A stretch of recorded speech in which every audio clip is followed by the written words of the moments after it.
12 ফেব্রুয়ারি 2026 বাংলাদেশে শুধু সংসদ নির্বাচনই হবে না, গণভোটও অনুষ্ঠিত হবে। আজ আমরা দেখব এই গণভোট আসলে কি, হ্যাঁ বা না ভোট দিলে কি পরিবর্তন হবে, আর সাধারণ ভোটারের জন্য কি বোঝা সহজ। কি হচ্ছে, বাংলাদেশে একই দিনে ত্রয়োদশ জাতীয় সংসদ নির্বাচন এবং গণভোট রেফারেন্ডাম অনুষ্ঠিত হচ্ছে। ভোটাররা দুই ধরনের ভোট দেবেন, একজন সংসদ সদস্য ও গণভোটে হ্যাঁ বা না। গণভোটের প্রশ্নটি হলো, আপনি কি জুলাই ন্যাশনাল চার্টার সংবিধান সংশোধনী বাস্তবায়নের প্রস্তাবগুলোর সাথে একমত? এখানে শুধু হ্যাঁ বা না বোতামে ভোট দিতে হবে। জুলাই ন্যাশনাল চার্টার কি? জুলাই চার্টার হল 2024 সালে রাজনৈতিক পরিবর্তনের পরে তৈরি হওয়া একটি বড় সংবিধান সংশোধনী প্রস্তাব, যাতে দেশের গণতান্ত্রিক সংস্কৃতি ও শক্তিশালী প্রতিষ্ঠান তৈরির লক্ষ্যে বিভিন্ন রূপান্তরমূলক পরিবর্তনের কথা আছে। হ্যাঁ ভোট দিলে কি হবে?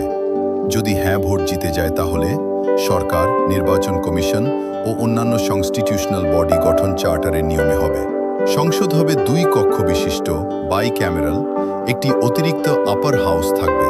প্রধানমন্ত্রী মেয়াদ সীমা পাবে, উদাহরণ 10 বছর। সংবিধানের গুরুত্বপূর্ণ পরিবর্তনগুলো বাস্তবায়ন হবে, যেমন বিচার বিভাগের স্বাধীনতা, নারীর প্রতিনিধিত্ব বৃদ্ধি ইত্যাদি।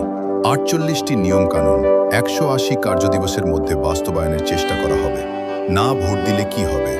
যদি না ভোট বেশি পড়ে, সব নতুন পরিবর্তনগুলো স্বয়ংক্রিয়ভাবে বাধ্যতামূলক হবে না।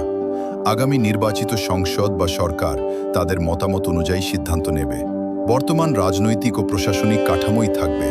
মানুষ কেন বিভ্রান্ত? অনেক ভোটার এখনো জানে না জুলাই চার্টারের সকল প্রস্তাব কি। এটা অনেকগুলো জটিল পরিবর্তনকে একসাথে হ্যাঁ/না প্রশ্নে জড়ানো হয়েছে, তাই কিছু মানুষ ঠিক বুঝতে পারছে না কি ভোট দিচ্ছে। এজন্যই গণভোটের আগে ব্যাপক প্রচারণা চালানো হচ্ছে। আর নির্বাচন কমিশন বলেছে, সরকারি কর্মচারীরা সরাসরি হ্যাঁ বা না বলে ব্যস্ত প্রচারণাতে অংশ নিতে পারবে না। টাকা, সময় ও নিরাপত্তা। এবার প্রায় 5,50,00,000 প্রবাসী ভোটারকে পোস্টাল ভোট দেওয়ার সুযোগ দিচ্ছে ইসি। নিরাপত্তা ও স্থিতিশীলতা রাখতে প্রচুর প্রস্তুতি নেওয়া হয়েছে। শেষ কথা, তাই 12 ফেব্রুয়ারির ভোট শুধু ভোট নয়, এটা ভবিষ্যতের একটা বড় সিদ্ধান্তের দিন। তাই হ্যাঁ ভোট দেওয়ার মানে হলো নতুন পরিবর্তন ও কাঠামোকে সমর্থন করা, আর না ভোট দেওয়ার মানে হলো ভবিষ্যৎ সরকার ও সংসদকে সিদ্ধান্ত নেওয়ার সুযোগ দেওয়া। ভিডিওটি শেষ পর্যন্ত দেখার জন্য আপনাকে অনেক ধন্যবাদ। হ্যাঁ ভোট নাকি না ভোট, কমেন্টে আপনার মতামত জানান এবং ভিডিওটি শেয়ার করুন। এমন সব গুরুত্বপূর্ণ তথ্যমূলক ভিডিও পেতে অবশ্যই চ্যানেলটি সাবস্ক্রাইব করুন এবং বেল বাটনে ক্লিক করুন।